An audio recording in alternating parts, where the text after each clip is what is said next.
All right, now we're going to talk about arthritis and how you can counteract what's going on with arthritis in your hands or in your joints, wherever you have that.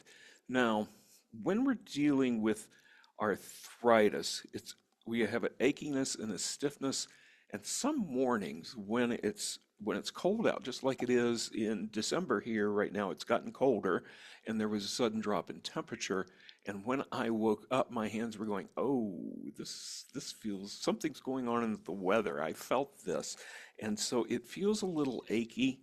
And so when I want to play, and if I'm playing something on the piano and I start to move my thumb, I can feel this. Or if I start to stretch my hands, okay, I can feel that. Now, there's a way to counteract this.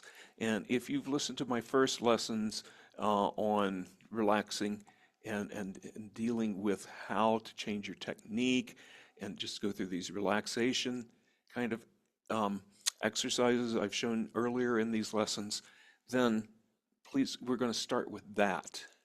Another way of counteracting this is simple things you can do. You know, I like to run warm water over my hands just to get that feeling to lighten up, to relax a little bit. And then after I do those things, or if I don't do the warm water thing, what I'll do is I'll come to the piano, and I'm going to do a lesson on touching the keys, but I start to touch the keys as gently as possible with my thumbs. And I just start with my hands in a closed position like this. So maybe start around a C major 5-finger position.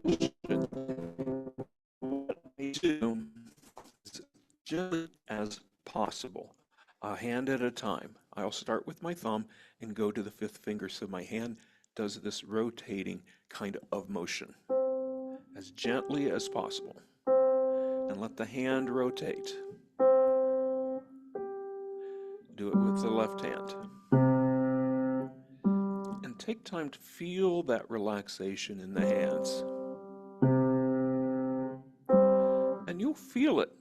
You'll feel the whole arms. It's kind of like a meditation exercise or something. You just feel that relaxation happen.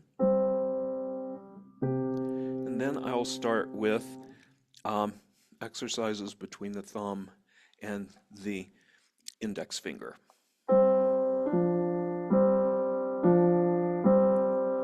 Now I'm just slightly touching the keys and moving my hands. And then I'm going to go to finger 1, the thumb, and then finger 3.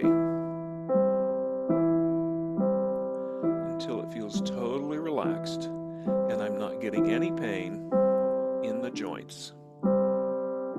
And I feel myself playing on the tips of the fingers, and then 1, 5. Another good way of doing it is doing the black note practice like I talked about earlier. Put the pedal down on the piano, make up your own song, and just start this process. It can even be kind of a meditative kind of warm-up.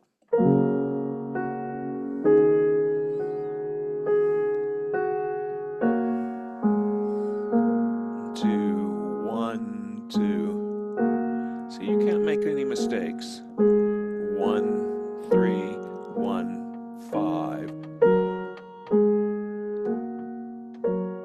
Once your hands start to feel loose, then you are warmed up. See if that pain has not called attention to itself as much, and then go to a song, a piece of music, and then start to go slowly with whatever that is that you're playing or whatever you're working on, so that the flow of the hand is light and relaxed and the touch is in the fingertips. You want to feel those keys. Review the feeling the key lesson if you haven't done so yet, but don't push into the keys. That's going to exacerbate the pain. Keep it relaxed. And we're going to discuss thumb cross unders next. When have arthritis and you're playing pianos and you have scale passages and the thumb has to cross under, okay? 1, 2, 3, 1, 2. Now, so many teachers teach the idea of tucking your thumb under. Now, what do you do when you feel this? What do you feel when you do this, rather? You feel some tension there, and that can exacerbate whatever pain you're having there, arthritis, whatever, cramping. So, when you're doing this, I want you to get used to this motion.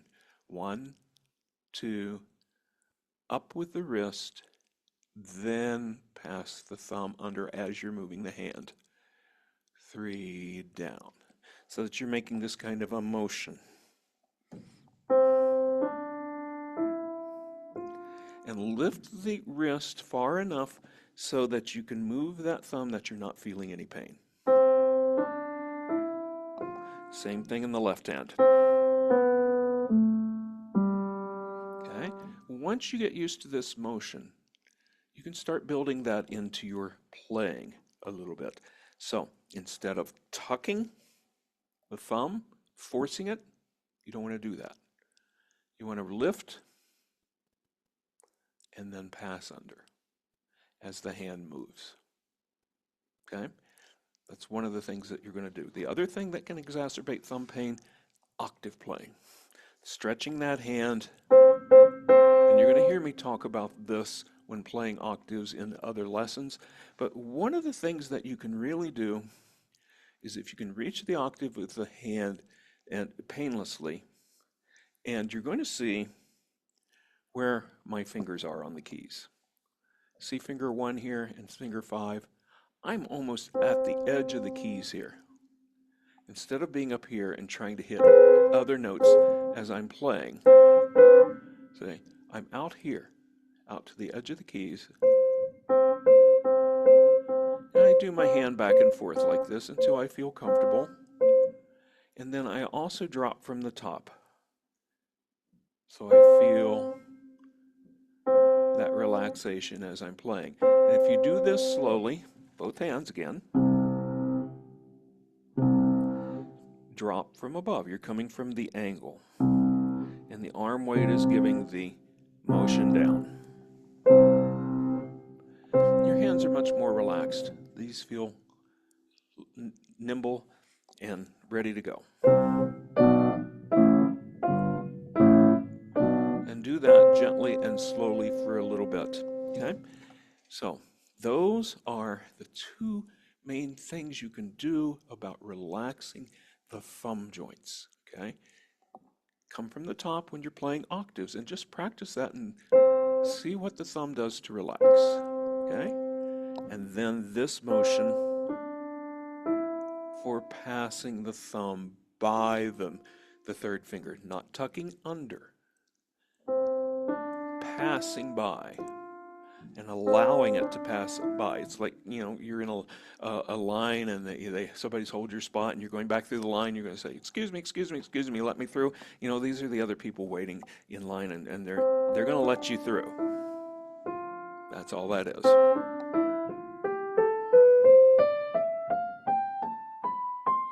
Then you can feel the fingertips play. Then as you get used to that, you can do less lifting as it'll become much more natural feeling. So when you do these things, it's going to help relax the thumb. Massages work, but massages can also exacerbate the pain. And creams that you get for pain, that help the pain, but then you start to rely on that. And so use them as sparingly as possible the more you do these exercises, because these kind of exercises are going to help your hands relax. And once they relax, that pain's not going to react as much. And that's what we're aiming for. So that's what to do if you have the thumb pain and if you have arthritis. Okay? So hope you enjoyed that. Let's stay tuned for the next one. Thank you.